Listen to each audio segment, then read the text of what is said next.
এটা একটি অভিশপ্ত জাতির ইতিহাস। এটা পাপাচারে লিপ্ত একটি নগরীর ধ্বংসের ইতিহাস। এটা অবিশ্বাসীদের এক করুণ পরিণতির ইতিহাস। এই যে পাথরের মূর্তিটি দেখছেন, এটা আল্লাহর নবী লূত আলাইহিসসালামের স্ত্রীর মূর্তি। লূত আলাইহিসসালামের স্ত্রী ছিলেন অবিশ্বাসীদের একজন। লূত আলাইহিসসালামের সম্প্রদায় এমন জঘন্য অপকর্ম করত যা পূর্বে কোনো সম্প্রদায় করেনি। তাই শাস্তিস্বরূপ পাথরের মূর্তি হয়ে মানব জাতির নিকট আজও শিক্ষণীয় হয়ে আছে। পৃথিবীর বুকে যে কয়টি নিদর্শন রয়েছে তার মধ্যে একটি হলো লূত আলাইহিসসালামের স্ত্রীর পাথরের মূর্তি। আর এই মূর্তিটি অবিশ্বাসীদের নিকট নিদর্শন স্বরূপ। কি অপরাধের কারণে লূত আলাইহিসসালামের স্ত্রী পাথরে রূপান্তরিত হলেন সে বিষয়টি আলোচনা করার চেষ্টা করবে ইনশাআল্লাহ। মহান আল্লাহ পবিত্র কোরআনে পাপাচারের ইতিহাস সম্পর্কে একদিকে যেমন মানুষকে অবগত করেছেন, অন্যদিকে পাপাচারে লিপ্ত গোষ্ঠীকে তিনি কিভাবে শাস্তি দিয়ে পৃথিবী থেকে নিশ্চিহ্ন করেছেন সে সম্পর্কে বলে দিয়েছেন, যাতে আমরা শিক্ষা গ্রহণ করতে পারি। এটা এতটাই নোংরা পাপ ছিল যে অপরাধীরা এর শাস্তি দুনিয়াতেই পেয়েছিল। মহান আল্লাহ বলেন, আমি লূত আলাইহিসসালামকে পাঠিয়েছিলাম যখন তিনি তার সম্প্রদায়কে বললেন, তোমরা চরম অশ্লীলতা ও নির্লজ্জতার কাজ করছো, যা তোমাদের পূর্বে বিশ্বে কেউ কখনো করেনি। তোমরা তোমাদের কাম প্রবৃত্তি পূরণ করার জন্য মেয়েদের কাছে না গিয়ে পুরুষদের কাছে যাচ্ছ। প্রকৃতপক্ষে তোমরা সীমালঙ্ঘনকারী জাতি, যাহা সূরা আরাফের ৮০ ও ৮১ নম্বর আয়াতে বর্ণিত হয়েছে। মূলত শয়তানের জঘন্যতম একটি মন্দকর্ম হলো সমকামিতা। হযরত লূত আলাইহিসসালামের সম্প্রদায় বাস করত সাদ্দুম নগরীতে। তারা ডাকাতি করত, প্রকাশ্যে সভা বানিয়ে অশ্লীলতা ও বেহায়াপনা করত। তারা সর্বপ্রথম এমন একটি গর্হিত পাপ করে যা এর পূর্বে কোনো মানুষ করেনি।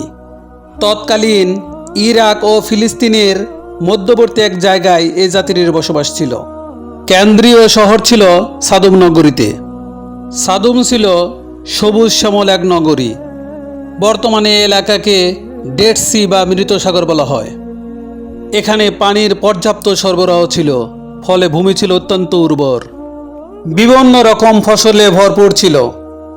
এমন প্রাচুর্যের জীবনযাত্রায় বেপরোয়া করে তোলে তাদের। শুধু তাই নয়, পৃথিবীতে তাদের মধ্যেই সর্বপ্রথম সমকামিতা প্রবণতা দেখা দেয়। ইসলামের দৃষ্টিতে এই জঘন্য অপকর্ম তারা প্রকাশ্যে করে আনন্দ লাভ করত। হযরত লূত আলাইহিসসালাম তার সম্প্রদায়কে বলেন, হে আমার সম্প্রদায়, তোমরা এই পাপাচার থেকে বিরত থাকো, আল্লাহকে ভয় করো। কিন্তু তারা লূত আলাইহিসসালামের আদেশ অমান্য করে। সে ঘটনার বর্ণনা দিয়ে আল্লাহ রব্বুল আলামিন কোরআনে বলেন, হে আমার উম্মত, আল্লাহকে ভয় করো আর সঙ্গে সঙ্গে আমার আনুগত্য করো। এই আহ্বানের ফলে আমি তোমাদের থেকে কোনো বিনিময় চাই না। আমার বিনিময় বিশ্বের একমাত্র মালিক মহান আল্লাহ দিবেন। সূরা শুআরা আয়াত ১৬৩ ও ৬৪। আল্লাহর পথ আহ্বান করে পরকালীন মুক্তি ও সুখময় জীবনের কথা বলে লূত আলাইহিসসালাম। কিন্তু তারা নবীর কথা কানেই নেয়নি। উল্টো তারা সমকামিতার মতো ঘৃণিত কাজ বৃদ্ধি করে দেয়।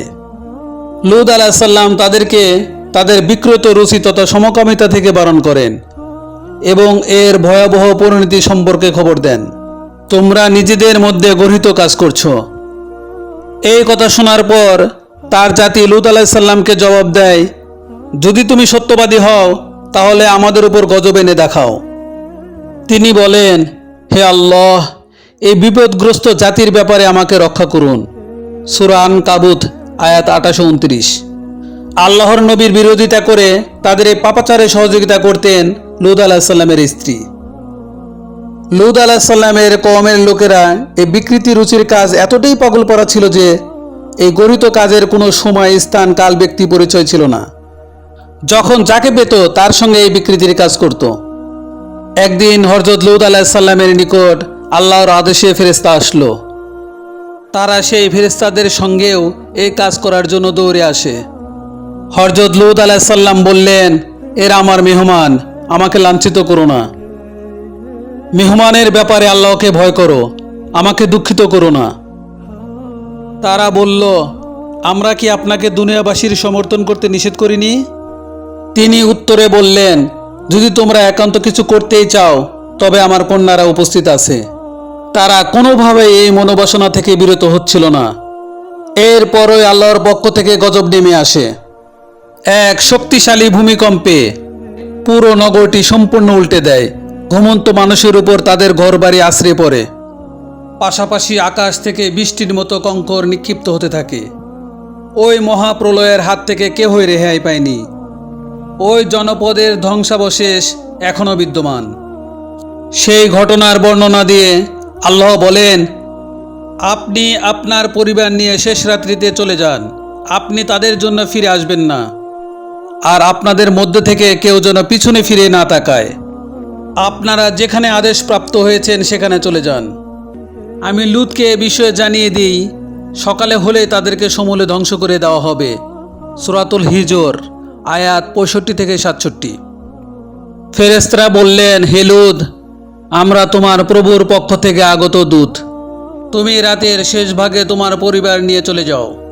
তাদের উপর গজবের বিবরণ মহান আল্লাহ বেশ কয়েকটি আয়াতে বর্ণনা করেছেন।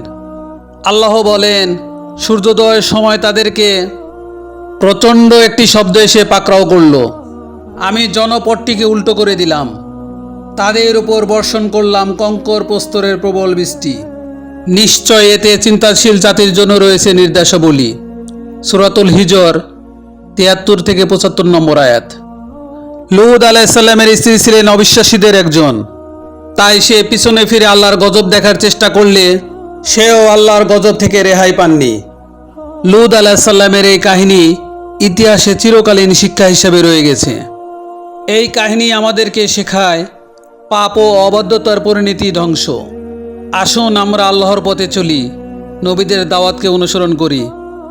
মহান রব্বুল আলামিন আমাদের সকলকে নবীদের দেখানো পথ অনুসরণ করার তৌফিক দান করুন। আমিন।